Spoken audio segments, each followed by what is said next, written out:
셀트리온이 0.83, 헬스케어가 1.02, 제약이 0.72 상승하고 있습니다. 현재 시간 오후 16분이고요. 셀트리온 기준으로 우리가 체킹해야 될 한눈에 들어오는 그림이 있는데요. 한번 보고 갈게요. 20주 노란색 선이 셀트리온의 현재 주봉 차트거든요. 이 노란색 선으로 주목을 해보시면은요. 자, 최근에 이 주봉이 21선을 터치하고 있어요. 이제 21선 위로 올라올 것 같거든요. 이게 중요한 좀 의미를 가져요. 20주봉이. 그간의 과거에서 좀 증명이 되는데요. 이 셀트리온의 이 주봉을 보면 이 노란색 선 보이시죠? 이 노란색 선을 보면 여기를 돌파를 하잖아요. 거래량이 동반이 되면서 그러면 돌파하면 20주선 위에서 놉니다. 그쵸? 위로 돌파를 하면서 주가가 쫙 급등을 해요. 그러면서 20주가 이탈을 하잖아요. 그러면 주가가 망가져요. 20주 아래에 있죠. 거의 노란색 선 아래에. 일시적으로 돌파했지만 다시 내려오고 그래서 돌아오다가 다시 20주를 돌파를 하면 20주 위에서 놉니다. 그쵸? 그리고 다시 이탈을 하면 20주 아래로 내려오는 경우가 많았다. 물론 얘가 돌파하고 다시 내려올 수도 있겠죠. 그러나 분위기가 이제 회계 이슈가 종식이 됐고 기업 가치가 성장을 하고 있으며 합병을 앞두고 있기 때문에 또 하나 우리의 가치는 현재 기업 가치 대비 이제 회계상으로 논란이 종식되었기 때문에 이제 셀트리온이 만들어내는 기업 가치 대비 너무나 싼 가격대에 있습니다. 고로 위로 올라갈 확률이 무척 높겠죠. 지금 주가가 2018년도, 19년도, 20년도에 거의 저점 부근에 와 있다. 근데 22년도에 셀트리온의 기업 가치는 이때랑은 비교가 되지 않습니다. 제가 계속 언급드리죠. 만들어내는 제품 개수, 그리고 파이프라인의 임상 속도, 공장 캐파, 직판 능력, 신약 연구개발 능력 모든 걸 포함해도 기업 가치는 폭발적으로 성장했습니다. 근데 주가는 역사상 최저점 부근에 와 있습니다. 여기에 회계 이슈까지 논란이 끝났다. 그리고 합병을 앞두고 있다. 이때 당시에 2017년도 당시에 코스피 상장 이전을 했고 기업 가치가 폭발적으로 성장을 했었죠. 그쵸? 그러면서 주가가 튀었어요. 지금도 회계 이슈 논란 종식하고요. 약 4년에 가까운 정말 긴 47개월 동안 이 논란이 지속됐던 기간 동안 논란을 끝내고 이제 합병을 앞두면서 다시 한번 우리가 상승할 수 있는 그 시기가 저는 도래하리라 생각을 합니다. 그래서 지금 중요한 의미를 갖는 게 이 노란색 주봉 위로 올라서면 거래량이 동반되면서 올라서면 주가가 방향을 트는 경우가 정말 많이 셀트리온 역사에서 이렇게 보이시죠? 여기 한번 요거 이탈하면은 노란색 선 아래서 그리고 거래량 동반되면서 돌파하면 노란색 선 위에서 또 떨어지면 노란색 선 아래서 노는 경우가 상당히 많았다. 그래서 앞으로 충분히 기대할 만합니다. 셀트리온 불확실성 거치자 바이오주 봄 기지개. 자, 셀트리온 회계 논란 이슈가 마무리되고 전반적으로 바이오 섹터에 훈풍이 들어오고 있다는 소식입니다. 그래서 삼바, 셀트리온, SK바이오팜, 더 나아가 바이오 전반적인 섹터에 좋은 내용의 그런 수급이랑 이런 부분들이 전반적으로 훈풍이 불어올 수 있다라는 내용의 기사고요. 저점 대비 셀트리온이 23.1% 오른 가격이다. 시장 평가도 우호적이다. 신한금투에서 오랜 기간 지속된 감리 결과 발표로 불확실성 해소에 따른 단기 주가 상승이 기대가 된다. KTB 투자증권 여기서 역시 회계 이슈로 하락한 셀트리온 그룹 주가 회복이 가능할 것으로 예상했다. 감리 결과 발표로 불확실성이 해소되며 주가 반등이 가능할 전망. 키움에서도 감리 불확실성 종료로 주가 반등이 예상된다.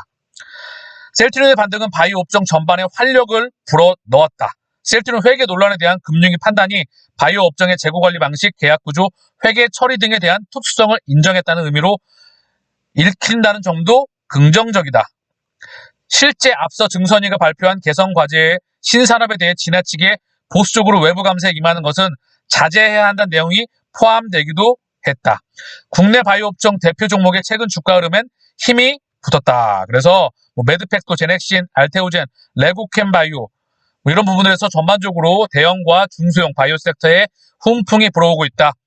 KB증권연구원은 4년간 이어진 셀트론 회계 감리 결과가 나오며 불확실성이 완전히 해소됐다. 이로써 제약 바이오 업체의 회계 이슈가 3년 이상 지속돼 주가의 악재로 여겨지는 일은 없을 전망이라고 분석했다.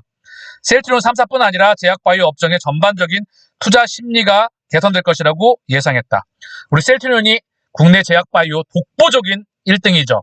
국내 제약 바이오 100년의 업체에서 20년 만에, 20살 만에 그 누구도 침범할 수 없는 성을 쌓았고요. 그게 바로 항체 바이오시밀러를 세계 최초로 개발했기 때문에 그 성을 쌓았고요. 이제 세계적인 빅팜을 향해 나아가고 있습니다. 이제 우리 갈 길 가야겠.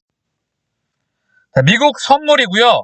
다우가 0.31, S&P가 0.44, 나스닥이 0.81, 그리고 러셀이 0.33 이렇게 상승 중이에요. 현재 시간 오후 3시 27분입니다. 간밤에 미국 증시도 좀 반등에 성공했어요. 나스닥이 2.92, S&P가 2.14, 다우가 1.82, 니케이가 현재 1.64 상승 중이고요. 상해가 3.33 상승 중이고요. 항생이 7.8% 상승 중입니다. 중국 증시가 홍콩 증시와 더불어서 굉장히 변동성도 컸고 낙폭이 상당히 컸었습니다. 우크라이나 이슈와 그리고 코로나 사태와 그리고 마진콜에 의해서 증시가 흔들리다 보니까 매도가 매도를 부르면서 마진콜 사태가 오게 되면서 굉장히 한번 흔들렸는데 조금 이따 살펴볼 수 있도록 하고요. 이제 17일 당장 내일이면 FOMC 결과가 나옵니다. 그러면 그 기준점으로 해서 시장이 어떻게 가는지 한번 체킹해 보자고요. 자, 차트 한번 보고 갈게요.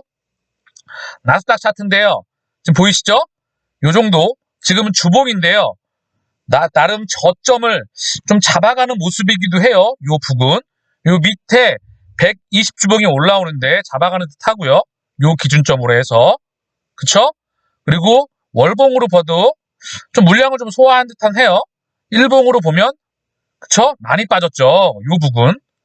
요 부근에서 지지를 받고 이제 기간 조정을 거쳐서 FOMC 모니터링을 해서 그 기준점으로 해서 좀 돌아나갈 수 있게 기대해 볼게요.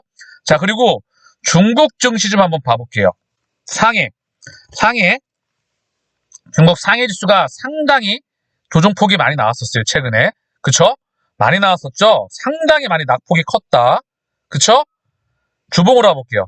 낙폭이 상당히 컸었다. 밑으로 꽂았다 내리. 거의 아래로. 그쵸? 하방으로 슈팅이 나왔었어요. 얘도 좀 자리 중심을 잡아야 되겠죠? 그만큼 전 세계 변동성이 컸었다. 홍콩 H지수가 낙폭이 정말 컸었거든요. 자, 볼게요. 홍콩 지수의 주봉입니다. 아래로 엄청나게 슈팅해 나왔죠? 아래로 내리 꽂았다. 이유는 첫 번째 우크라이나, 두 번째 연준, 세 번째 코로나, 네 번째 코로나로 인해서 선전에 대한 봉쇄, 그러면서 내리 아래로 꽂았다. 일봉으로 한번 봐볼게요. 자, 일봉으로 보면 한눈에 더 들어옵니다. 자, 확대를 해보면은요. 어제 무려 종가가 6.58 하락했는데 장중 저가가 7.69%였었어요. 오늘 반등폭이 무려 11%가 나오고 있습니다. 현재 홍콩 지수. 근데 이 보면 낙폭이 정말 컸었다. 그래서 홍콩의 마진콜 이 이슈가 나왔었다. 프로그램에 의한 시스템의 리스크로 인해서 금융시장이 흔들거릴 수 있다. 이런 리스크가 나왔던 부분이죠. 왜? 증시가 전반적으로 전 세계 증시가 울다 보니까 그 이슈는 우크라이나 그리고 미 연준이었습니다. 그래서 결국은 연준 바로 내일이죠. 내일을 기준점으로 해서 이제 우크라이나 이것도 저는 절대 따로 놀지 않는다고 보고 있긴 하는데 조금 더 확인이 필요할 것 같아요. 그래서 시장에 대외적인 리스크가 많은데 중요한 건 지나간다라고 저는 보고 있습니다. 일단 시장이 먼저 안정을 취해야 되겠죠? 여러분, 이 기사 한 장에 정말 많은 거를 내포하고 있거든요. 보고 갈게요, 잠깐. 페트로달러 균열, 사우디 중국 수출 원유, 위안화 결제 적극 검토. 올해 들어 급물살, 달러 패권 흔들리나 우려 속, 실현 여부 미지수. 그래서 이게 굉장히 중요한 의미를 갖는데요. 실현될지 지켜봐야 되겠지만 원유 결제는요. 달러랑 패그되어 있습니다. 고정되어 있어요. 원래 달러가 금에 고정되어 있었거든요. 이 금에 고정되어 있던 게 원유로 이제 고정됐거든요. 이게 바뀌었거든요. 그래서 이 원유 고정되는 게 위안화로 일부 가져간다는 말은요. 계속 제가 언급드리고 있잖아요. 달러의 힘이 굉장히 약해지고 있다는 증거거든요. 그래서 이 금융시장과 전 세계 시장에 엄청난 변화가 오고 있는 거예요. 그래서 사실 이 부분이 뭐 미국, 러시아, 우크라이나, 뭐 대만, 그리고 여기서 인도도 지금 부상을 하고 있거든요. 전 세계에서 이제 공장이 인도로 상당히 많이 옮겨가는 중이거든요. 물론 아세안도 있고 동남아시아 여러 가지 있겠지만 인도가 성장률 가장 젊은 인구를 가지고 있거든요. 얘네가 도시화하고 공장에 들어가고 이런 부분을 담당하기에 굉장히 좋은 요소로 자리 잡고요. 인도가 굉장히 중립국의 위치를 많이 나타내고 있어요. 그리고 중동 산유국들이 이 미국에 대해서 차츰 중립적인 위치로 많이 바뀌어가고 있다. 그래서 상당히 흐름이 이제는 미국 중심에서 전 세계가 파이가 점점점 춘추 전국 시대로 바뀌어나가고 있습니다. 이 와중에 제가 지난번에 화폐 시스템에서 언급을 드렸잖아요. 다 기준금리가 미국, 유럽, 일본 얘네들이 0에 가깝다. 한국은행도 역사상 가지 못했던 최저금리에서 이제 찔끔 올렸다. 이런 부분들이 4차 산업 현재 돌아가고 있는 4차 산업과 절대 따로 놀지 않습니다. 그래서 현재 이렇게 전 세계 판이 바뀌어 나가고 있는 부분입니다. 자, 대외적인 이슈가 참 많죠. 그럼에도 불구하고 셀트리온은 우직하게 우리가 목적지 도착할 때까지 가야 되겠죠. 개인 투자자가 할 수 있는 회사와 기업과의 장기 동행. 자, 셀트리온 동행 사이트에 2018님께서 글을 남겨주셨어요. 바이오시밀러 영토 확장. 셀트리온도 출시한 바이오시밀러 제품이 현재까지 5종입니다. 레케노라는 신약이기 때문에 포함하면 제품, 바이오 의약품 총 6개겠죠. 여기에 ADC, 항체 약물 접합체 ADC, 얘는 신약으로서 파이프라인을 준비 중에 있죠. 그쵸? 그리고 SCC 제형, 요 플랫폼 기술도 가지고 있죠. 그리고 mRNA, 요거에 대한 원천 기술을 우리가 또 가져가야 되겠죠. 중요한 건, 자, 이 제품들의 국가별 승인 현황입니다. 그래서 2021년 4분기 기준 승인 현황입니다. 램시마 97개국 승인, 전년 대비 2개국 증가, 트룩시마 83개국 승인, 전년 대비 7개국 증가, 허주마 85개국 승인, 전년 대비 15개국 증가, 램시마 SC 42개국 승인, 전년 대비 10개국 증가, 유플라이마 33개국 승인, 전년 대비 33개국 증가, 합계로는 340개국, 전년 대비 67개국 증가입니다. 즉 1년 동안 67개국의 영토를 새롭게 확장한 것입니다. 2014년 유럽 시장에 처음 출시된 램시마 정맥이 아직도 영토를 확대하고 있습니다. 트룩시마 및 허주마가 그 뒤를 따라가고 있습니다. 바이오시밀러 출시로 인해 가격이 저렴해짐에 따라 저배율 국가를 중심으로 출시가 확대되고 있습니다. 산마가 닦아놓은 길을 램시마 SC 및 유플라이마가 그대로 따라가고 있는 모양새입니다. 이들도 최종적으로 100여 개국 이상에 출시되겠죠. 그리고 올해 CTP16, 내년에는 42, 43, 24년 39, 25년 41 등이 줄줄이 출시될 예정입니다. 이들 또한 형님들의 뒤를 따라가겠지요. 기존 3만은 이제 성숙 단계에 진입하여 성장 속도는 비록 느려졌지만 그래도 아직 성장 중에 있음.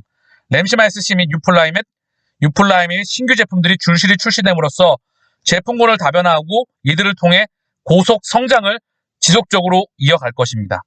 제품군 다변화로 인한 시너지 효과도 기대할 수 있겠네요. 2028년 그날까지. 자, 대외적인 이슈는 지나갑니다. 우리 셀트리온은 지속적으로 성장을 이어나갈 것입니다. 우리의 목적지까지 우리는 묵묵하고 우직하게 길을 가야 되겠지요? 셀트리온 닭게달 의약품 사업 본격 시동 건다. 의약품 허가권 변경 모두 완료. 신신제약과 공급계약 조인식. 어제 같이 보았죠? 다케다 제품 토대의 급성장 예고.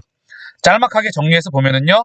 제약업계에 따르면 셀트리온 제약은 최근 당뇨병 치료제 내시나 약제에 대한 허가권을 다케다 제약으로부터 이전하면서 다케다 제약의 의약품 권리 이전을 모두 마친 만큼 이번이 사실상 본격적인 활동의 시작을 알리는 셈이다. 제약업계에서는 셀트리온 제약이 다케다 제약의 제품을 토대로 큰 폭의 매출 성장을 이뤄낼 것으로 예상하고 있다.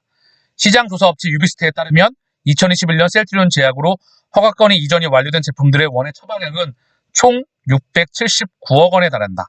셀트리온 제약 관계자는 다케다로부터 인수한 의약품 허가 이전 작업이 완료된 만큼 본격적인 처방 확대에 집중하겠다고 말했다. 자, 국내에서도 이제 케미컬, 우리 셀트리온 제약의 성장, 이 부분이 다케다 약품 사업에 본격 시동 건다는 소식이고요. 글로벌 케미칼 프로젝트, 해외에서도 케미칼 사업이 본격적으로 성장을 하고 중요한 건 3사 또한 합병을 앞두고 있죠. 이 부분이 같이 진행이 되면서 바이오, 그리고 케미칼, 그리고 판매, 생산 모든 부분들이 일원화돼서 글로벌 빅팜으로 나갈 수 있는 본격적인 토대가 되기를 기대합니다.